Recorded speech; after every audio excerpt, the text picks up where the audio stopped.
Sindh high court जे chief justice Zafar Ahmed Rajput चयो आहे त सिंध में 70 सिविल जुडिशियल मैजिस्ट्रेट जजनि जी खोट आहे। जल्द नवां जज खया वेंदा।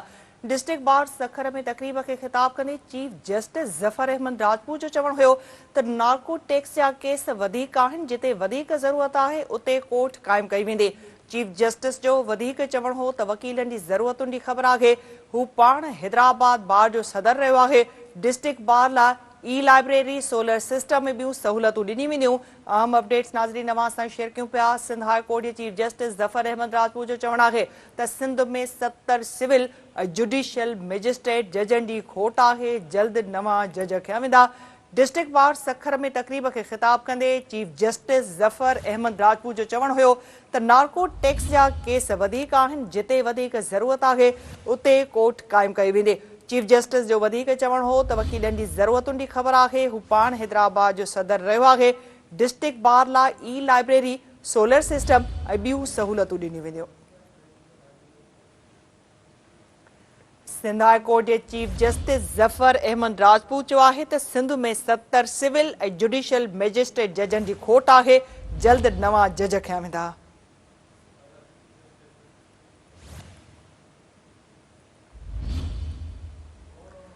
सिंध हाई कोर्ट जे चीफ जस्टिस ज़फ़र अहमद राजपूत चयो आहे त सिंध में 70 सिविल ऐं जुडिशियल मैजिस्ट्रेट जजनि जी खोट आहे। जल्द नवां जज खया वेंदा।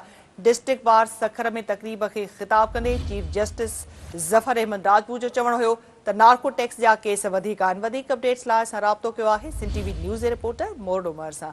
जी मोरडो, आगाही ॾिजो इन हवाले सां तकरीब खे ख़िताब कंदे वधीक छा चयो चीफ जस्टिस? जी बिल्कुल। Chief justice Sindh justice Zafar Ahmed Rajput district bar Sukkur के जेको आहे तकरीब खे ख़िताब कंदे चयो आहे त सिंध जे अंदरि 70 सिविल जजनि ऐं जुडिशियल मैजिस्ट्रेट जी खोट आहे। जल्द जेके आहिनि नवां जज जेके आहिनि उहे खया वेंदा ऐं नार्कोटिक्स जा जेके केस आहिनि उहे बि वधीक आहिनि। जिते वधीक ज़रूरत आहे उते कोर्टूं जेके आहिनि क़ाइमु कयूं वेंदियूं। चीफ जस्टिस ज़फ़र अहमद राजपूत जो वधीक पंहिंजे ख़िताब में चवणु हो त वकीलनि जे ज़रूरत जी जेका हुनखे ख़बर आहे। छाकाणि त हू पाण हैदराबाद बार जो सदर रहियो आहे ऐं नौजवान वकील असांजे मुस्तक़बिल आहिनि।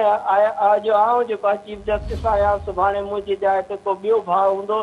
ज़िंदगीअ जी इहा हर वकील जिते असीं आहियूं उते न हूंदासीं। उहा जॻह नौजवान जेका आहिनि पूरी कंदा। ईमानदारीअ खां सवाइ ॿियो को बि रस्तो जेको आहे हुन मंज़िल ॾांहुं न पियो अचे। हाणे जेको आहे हू वारो आहे त वक़्तु अची वियो आहे त पेपरलेस जस्टिस जो टाइम आहे। चाइना में जॾहिं हू वियो हो त उते हर शइ ऑनलाइन ऐं फ़ैसिलो बि मेल ते जेको आहे मिली वञे थो। उनजे करे हू हाणे कोशिशि कनि पिया त पहिरें मरहले में हुनजी कोशिशि आहे त केस जेको आहे पेपरलेस जेके आहिनि केस उहे दाख़िल थिए। उहा शुरूआत करणु वञूं पिया।